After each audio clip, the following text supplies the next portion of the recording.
box jumps, No way. 0 of 10. deadlifts, 0 on 10. leg extensions, 5 on 10. sled pushes, 6 on 10. step ups, 2 on 10.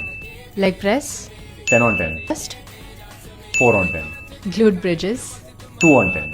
அவர் சொன்ன மாதிரி எல்லா எக்ஸசைஸும் avoid பண்ணா patient எப்படி normal life முடியும், patient எப்படி ஒரு கீழே குமிஞ்சு ஒரு பொருள் எடுக்க முடியும், பேஷண்ட் எப்படி ஸ்டெப்ஸில் ஏற முடியும், பேஷண்ட் எப்படி ஒரு ஸ்குவாட்டிங் பண்ண முடியும், ஹிப்பிஞ்ச் எல்லாம் பண்ண முடியும். ஓகேங்களா? இங்கே என்ன இம்பார்ட்டன்ட்னா எக்ஸசைஸ் எல்லாமே ரொம்ப ரொம்ப இம்பார்ட்டன்ட் தான். ஆனால் கரெக்ட் டைமுக்கு கரெக்டாக எக்ஸசைஸ் கொடுக்கறது தான் ரொம்ப ரொம்ப இம்பார்ட்டன்ட். பேஸ் வைஸ் கொடுக்கறது ரொம்ப ரொம்ப இம்பார்ட்டன்ட். ஓகேங்களா? அங்கே அவர் சொல்லியிருக்காரு பாக்ஸ் ஜம்ப்ஸ் பண்ணக்கூடாதுன்னு. ஒரு ஏசியில் சர்ஜரி பண்ணி போஸ்ட் ரீஹேப்பில் லேட்டர் பேஸில் பாக்ஸ் ஜம்ப் இருந்தால் தான் அவங்களுக்கு லேண்டிங்கு, அது மாதிரி அவங்களுக்கு கட்டிங்கு, இந்த மாதிரி இதெல்லாம் அவங்களுக்கு ரொம்ப ரொம்ப இம்பார்ட்டன்ட். அப்போ தான் அவங்களுக்கு ஓடுறதுக்கு அந்த ஜம்ப் பண்ணி படுறதுக்கு ரொம்ப ரொம்ப இம்பார்ட்டன்ட். அதுக்கப்புறம் டெட் லிஃப்ட் பற்றி சொல்லியிருக்காரு. டெட் லிஃப்ட் தான் ஒரு போஸ்டிவ் செயின், ஒரு கிங் எக்ஸசைஸ், ஒரு நல்ல உங்க க்ளூட் ஸ்ட்ரென்த்னிங் எல்லா படத்துக்கும் ஹாம்ஸ்ட்ரிங் ஸ்ட்ரென்த்னிங் பண்ணுறதுக்கு ரொம்ப ரொம்ப இம்பார்ட்டன்ட் எக்ஸசைஸ். அப்போ அதை பண்ண வேண்டாட்டா பேஷண்ட் எப்படி குமிஞ்சு ஒரு நல்ல ஃப்ளெக்சிபிலிட்டியாக கீழே குமிஞ்சு எதை எடுக்கிறது, வெயிட்டாக இருக்கிறது எடுக்கிறது எப்படி பண்ண முடியும்? அது வந்து ஒரு ஈலி ரிகேப்பில் பண்ணக்கூடாது. பட் ப்ராக்ரெசிவ் பீரியட்ல கண்டிப்பாக இது பண்ணணும். பேசிஸ் தெரியாமல் சொன்னால் இப்படி தான் ரேட்டிங் கொடுப்பாங்க போல. அதுக்கப்புறம் சீட்டட் நீ எக்ஸசைஸாக இருக்கு. ஒரு அந்த எக்ஸசைஸ்க்கு ஒரு 5 மார்க் கொடுத்துருக்காரு. சீட்டட் நீ எக்ஸசைஸ் ரொம்ப ரொம்ப இம்பார்ட்டன்ட். ஒரு ஆஸ்டியோஆர்த்ரைட்டிஸ் பேஷண்ட்க்கு குவாட்ரிசெப்ஸ் ஸ்ட்ரென்த்னிங் ரொம்ப ரொம்ப இம்பார்ட்டன்ட். ஒரு ஈலி ரிகேப்பில் ஒரு ப்ராக்ரெசிவ் ரிகேப்பில் அந்த எக்ஸசைஸ்க்கு நீங்கள் 5 மார்க் கொடுத்துட்டா பேஷண்ட் இது பார்த்துட்டு ரொம்ப ரொம்ப பயப்படுவாங்க. அதுக்கப்புறம் ஸ்டெப் அப் ட்ரைனிங்க்கு ஒரு 2 மார்க் கொடுத்துருக்காங்க.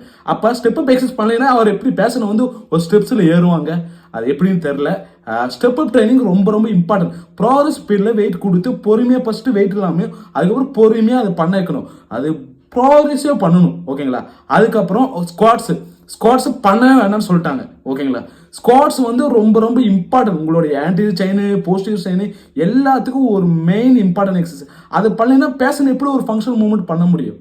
கரெக்டுங்களா? அதுக்கப்புறம் பெல்விக் பிரிட்ஜிங்க்கு போய் 4 மார்க் 5 மார்க் எதை கொடுத்து வச்சிருக்காங்க. ஒரு பெல்விக் பிரிட்ஜிங் வந்து ஒரு இனிஷியல் ஈஸி எக்ஸசைஸ் தான். ஒரு நல்ல ஒரு க்ளூட் ஸ்ட்ரென்த்னிங் ரொம்ப ரொம்ப இம்பார்ட்டன்ட். உங்களோட கோர் ஸ்ட்ரென்த்னிங் ரொம்ப ரொம்ப இம்பார்ட்டன்ட். அதே பண்ண வேண்டாம் பேஷண்ட் அப்புறம் எந்த எக்ஸசைஸுமே பண்ண வேண்டாங்க. இங்க என்ன இம்பார்ட்டன்ட்னா சர்ஜன் எல்லாமே ஒரு பேஸ் வைஸ் ப்ரோட்டோகால் தெரியாம எல்லா எக்ஸசைஸ்க்கும் 0 பாயிண்ட் கொடுத்துட்றாங்க. பட்டு பேஸ் வைஸாக ஃபஸ்ட்டு ஈலைக வெயிட்லாம் போட்டால் அதுக்கப்புறம் ப்ராக்ரஸ் வெயிட்ல டெட் லிஃப்ட்டு ஸ்குவாட்ஸ் எல்லாமே தாராளமாக பண்ணலாம். இங்கே ரைட் டைமில் ரைட் எக்ஸசைஸ் ப்ராப்பராக ப்ராக்ரஸ் பண்ணணும். ரொம்ப ரொம்ப இம்பார்ட்டன்ட். அவர் சொன்ன எக்ஸசைஸுமே எல்லா பேஷனுக்கும் ரொம்ப ரொம்ப இம்பார்ட்டன்ட். அது எல்லாரும் பண்ணணும். இது டோட்டலி ஒரு மித்து தான். மறக்காமல் பிசியோசிஸ் சர்ஜன் சார்ஸ் கண்டிப்பாக கமெண்ட் பண்ணுங்கள். இது ஒரு கான்ட்ரவர்ஷியல் வீடியோ கிடையாது.